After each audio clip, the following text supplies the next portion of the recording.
12 বছৰ ধৰি মই একেটাই কথা কৈ আছোঁ বাৰে বাৰে যে NRC যিটো হৈছে অসমত এই NRCটো ফ্ৰড হৈছে বেছিকেলি। আৰু আমি জানো যে আমাৰ অসম আন্দোলনৰ পৰা যি 80 লাখ বাংলাদেশী মানুহৰ নাম কৰ্তন হ'ব লাগিছিল তাৰ জায়গাত কি হৈছে গোটেইবিলাক ভাৰতীয় হৈ গ'ল।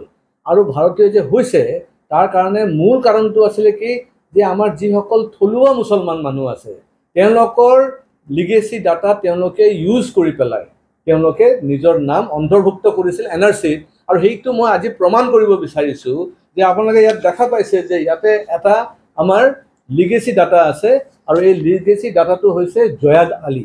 জয়াদ আলীৰ নামৰ এইটো লিগেসি ডাটা। আৰু জয়াদ আলীৰ পুত্ৰ হৈছে আপোনাৰ নিছফৰ আলী আৰু নিছফৰ আলীৰ পুত্ৰ হৈছে তৈবুৰ আলী, তৈবুৰ ৰহমান। এতিয়া তৈবুৰ ৰহমান এতিয়াও আছে, আপোনালোকে মই লগ পোৱাই দিম, আপোনালোকে তেওঁ ইণ্টাৰভিউ ল'ব পাৰিব আৰু সুধি ল'ব যে তেওঁ কেনেকৈ ব্লেকমেইল কৰি পেলাই তেওঁলোকৰ পৰিয়ালক এতিয়া ধমকি দি পেলাই বৰ্ডাৰ পুলিচে তেওঁলোকে কৈছে যে আপোনালোকে কম্প্ৰমাইজ কৰি লওক। যি ব্যক্তিয়ে আপোনাৰ মানে গ্ৰেণ্ডফাদাৰৰ লিগেসি ডাটা ইউজ কৰিছিলে এতিয়া আপোনালোকে এইবাৰ ধৰা নিদিব, ধৰা দিলে আৰু এজন মুছলমান মানুহ কষ্ট পাব। আপুনিও মুছলমান হয়, সিও মুছলমান হয়, এইখিনি আপোনাক কম্প্ৰমাইজ কৰক। ডাঙৰ প্ৰশ্নটো হৈছে বৰ্ডাৰ পুলিচত কিন্তু আমাৰ যিমান অফিচাৰ আছে বা ইনস্পেক্টৰ আছে মোষ্টলি কিন্তু মুছলিম মানুহ। আৰু এই মুছলিম অফিচাৰসকলে কি কৰি আছে তেওঁলোকে বাংলাদেশী মূলৰ মুছলমানসকলক বচাবৰ কাৰণে ওকালতি কৰাৰ কাৰণে লাগি পৰিছে। তেওঁলোকে ধৰ্মৰ ভিত্তিত কাম কৰিছে, তেওঁলোকে দেশৰ কাম কৰিব বিচৰা নাই। আজি এই মানে তৈবুৰ ৰহমান তেখেত ওলাই আহিছে কিয়? দেশৰ কাৰণে। তেওঁ ধৰ্ম ৰক্ষাৰ কাৰণে ওলাই অহা নাই, তেওঁ আহিছে মোৰ দেশ বচাবৰ কাৰণে। তেওঁ কৈছে যে আজি মোক বৰ্ডাৰ পুলিচে প্ৰেছাৰ কৰি আছে যে মই কম্প্ৰমাইজ কৰিব লাগে, যে আজি এই যে সমীৰুদ্দিন বুলি মানুহজন যোনে মানে মিছাকে জালিয়াত কৰি পেলাই তেখেতৰ গ্ৰেণ্ডফাদাৰৰ নাম মানে জয়াদ আলীৰ নাম ইউজ কৰিছে লিগেসি ডাটাত। এই লিগেসি ডাটাটো যে ফেক, এই ফেক কথাটো তৈবুৰ আলীয়ে কৈ আছে, কিন্তু তৈবুৰ আলীক ধমকি কোনে দি আছে? বৰ্ডাৰ পুলিচে ধমকি দি আছে, আপুনি এইটো উঠাই লওক নতুবা আপোনাক দেশদ্ৰোহী বনাই দিম, আপোনাৰ ওপৰতে দেশদ্ৰোহীৰ কেছ জাপি দিম। আৰু এই ধৰণৰ ধমকি দি পেলাই তেখেতক আজি কাঠঘৰাত খাৰা কৰি আছে।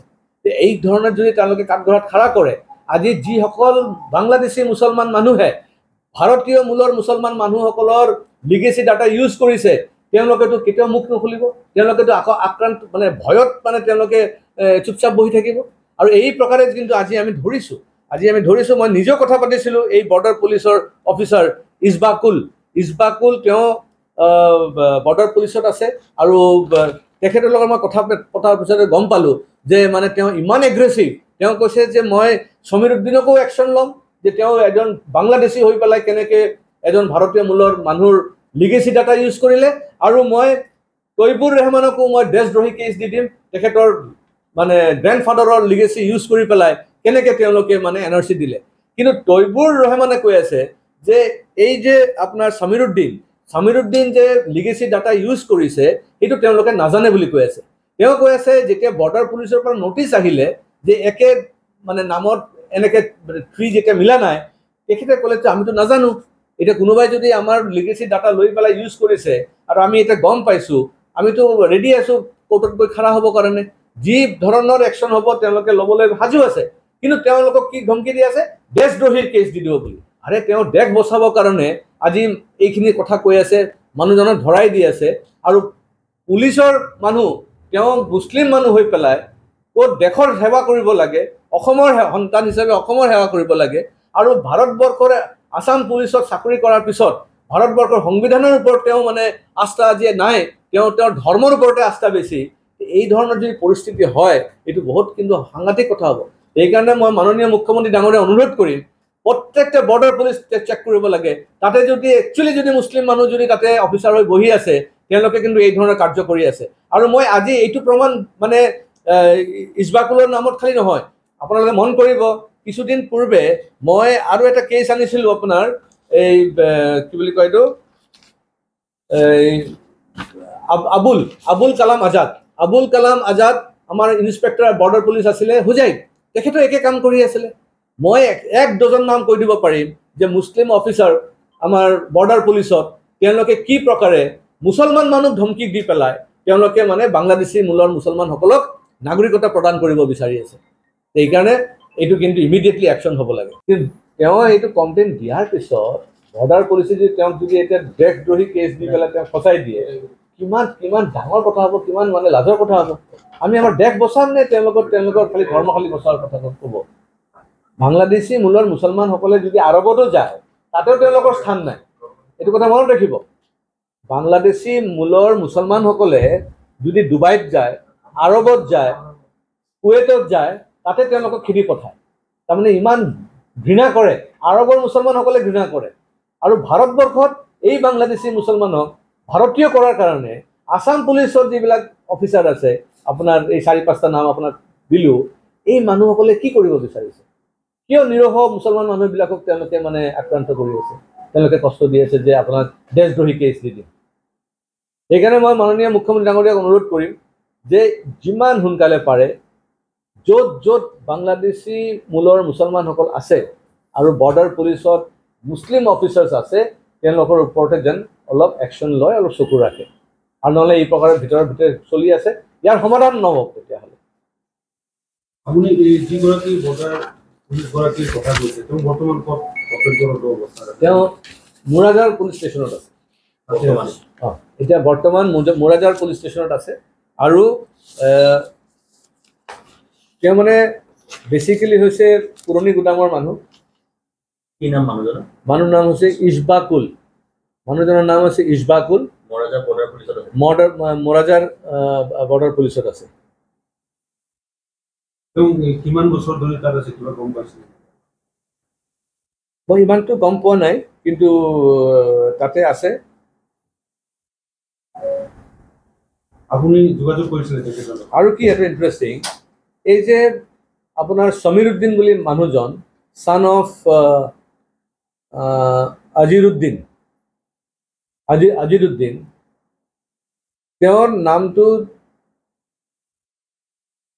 যদি আপুনি চায় ভোটাৰ লিষ্টতো চায় ভোটাৰ লিষ্টত 1977 ভোটাৰ লিষ্টতো নামে নাই আছে নেকি 1977 ভোটাৰ লিষ্টতে নাম নাই পিছতে আহিছে তাৰমানে পিছতে তেওঁলোকে নাম সোমাইছে আৰু ভোটাৰ লিষ্টৰ নাম সোমোৱাৰ পিছতো এই যে জয়াদ আলীৰ যিটো ফেমিলি মানুহসকল তেওঁলোকৰ যদি ভোটাৰ লিষ্টৰ যিটো আপুনি চিৰিয়েল নম্বৰ চায় তাৰ লগত বহুত পাৰ্থক্য আছে সমীৰুদ্দিনৰ সমীৰুদ্দিন মানে ভোটাৰ লিষ্টৰ ইমান দূৰত থকাৰ পিছতো মানে চিৰিয়েল নম্বৰৰ ডিফাৰেঞ্চ ইমান হোৱাৰ পিছতো লিগেচি ডাটা আকৌ কেনেকৈ তেওঁ ইউজ কৰিব পাৰে বা লৈছে আৰু সেই কথাটোতো তেওঁলোকেতো গম নাপাব এতিয়া ফৰ এক্সাম্পল মোৰ দেউতা ভাৰতীয় মোৰ দেউতাৰ লিগেচি ডাটা যদি কোনোবাই বোলে একদম ইউজ কৰিছে মোৰ দেউতাৰ নাম সুবোধ চন্দ্ৰ দেৱ এতিয়া সুবোধ চন্দ্ৰ দেৱৰ নাম কোনোবাই বোলে হাইলাকান্দিত ইউজ কৰিলে মইতো ইয়াতে ফটকৈ গম নাপাম যদি আমাৰ অফিচিয়েলসকলে যদি ভালকৈ কাম কৰিছে যিটো কৰা নাই আমাৰ মানে NRCৰ সময়ত যদি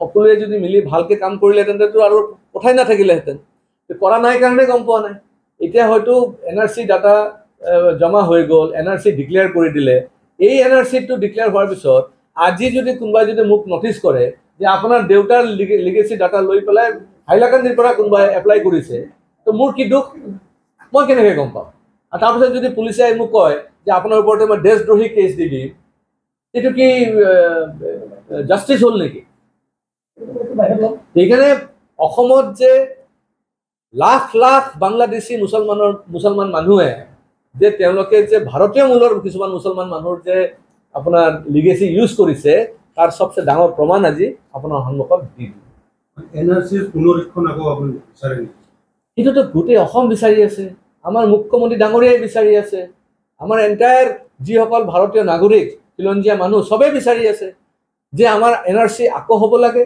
আৰু NRC যেতিয়া হ'ব তেতিয়া গোটেই ভাৰতবৰ্ষৰ লগত হ'ব লাগে নহ'লে কি হ'ব NRC সময় কি হ'ব সেইকেইটা মানুহ আকৌ বেলেগ জেগাত গুচি যাব তাতে গৈ আশ্ৰয় লৈ বহি থাকিব আকৌ পিছফালে আকৌ ঘূৰি আহিব আপোনাৰ মতে মানে অসম আন্দোলনৰ সময়ত যি আছে লাখ যিটো বিদেশী খেদাৰ কথা সেইসকল মানুহ NRCত সোমাই 80 লাখ সোমাই গ'ল আৰু 80 লাখৰ বৃদ্ধি হৈ পেলাই 1 কোটি হৈ গ'ল যিটো যোৱা 2 দিন আগতে মুখ্যমন্ত্ৰী নিজে স্বীকাৰ কৰিছে আমাৰ মুখ্যমন্ত্ৰী ডাঙৰীয়া কৈছে যে 1 কোটি বাংলাদেশী মুছলমান অসমত আছে কিন্তু এই 1 কোটি বাংলাদেশী যিসকল মুছলমান অসমত আছে সেই 1 কোটিৰ মাজতে 80 লাখটো স্বীকৃতি পাই গ'ল NRCত সেইটো আপুনি কেনেকৈ এটা ৰোধ কৰিব তাৰ কি প্ৰক্ৰিয়া, তাৰ মেকানিজমটো কি হ'ব, সেই মেকানিজমটো ডেভেলপ কৰিব লাগিব। আজি আমাৰ গোটেই অসমত ধৰক উচ্ছেদ হৈ আছে, ৰিজাৰ্ভ ফৰেষ্টৰ পৰা উচ্ছেদ হৈ আছে, VGR PGR পৰা হৈ আছে, গভৰ্ণমেণ্ট লেণ্ডৰ পৰা হৈছে। এই মানুহবিলাক ক'ত, কোন হয়? আচলতে এই মানুহখিনি হৈছে চব আপোনাৰ বাংলাদেশী মূলৰ মুছলিমসকল। তো বাংলাদেশী মূলৰ মুছলিমসকল জানে যে তেওঁলোকে মাটি কিনিব নোৱাৰিব, মাটি কিনি পেলাই পাট্টা কৰিব গ'লে তেওঁলোকে কাগজ দেখালেইতো ধৰা খাব। সেইকাৰণে তাতে ইজি ৱে কি হ'ল, চৰকাৰী মাটিত বহি যায়, তাতে কাগজ পত্ৰৰ প্ৰয়োজন নাই, তাতে ভাবিছে যে বাছ চলি যাব, গোটেই জীৱন চলি যাব। আৰু কংগ্ৰেছ সময়তে তেওঁলোকে লাই পাইছে, তাৰমানে 40 বছৰ ধৰি 30 বছৰ ধৰি তাতে আছে, আৰু ভাবি আছে যে কেতিয়া বিজেপি চৰকাৰ গুচি যাব, আকৌ কংগ্ৰেছ আহিব, তেতিয়াহ'লে তেওঁলোকে আৰু ভালকৈ থাকিব পাৰিব। এই যিটো এজেণ্ডা, এই এজেণ্ডাটো এতিয়া ভাঙি দিলে কোনে, আমাৰ এই ডক্টৰ হিমন্ত বিশ্ব শৰ্মা। সেইটো কেনেকৈ হ'ব পাৰে? কি অসমীয়া মানুহৰ কি মাটি নালাগে নেকি? বঙালী হিন্দুবিলাকৰ কি মাটি নালাগে নেকি? মণিপুৰী, বিহাৰী, নেপালী নালাগে নেকি? চবৰে লাগে, বিনা পইচাত পালে কাৰ নালাগে? কিন্তু হ'লেও তেওঁলোকেতো এইটো কৰা নাই।